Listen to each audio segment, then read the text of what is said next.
Ngayong araw na to, ipapakita ko po kung paano ang pinakamadaling paraan sa pagluluto ng biko. Niluto ko na po ang malagkit rice sa rice cooker.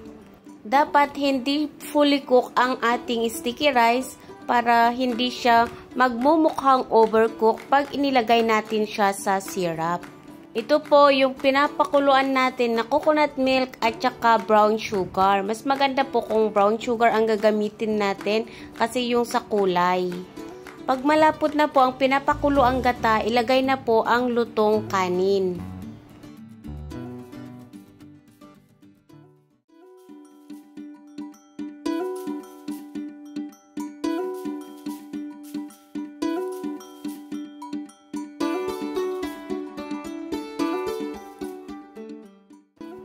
Haluin lang po ng maigi at pahinaan yung apoy hanggang sa mas mag-dry pa po ito.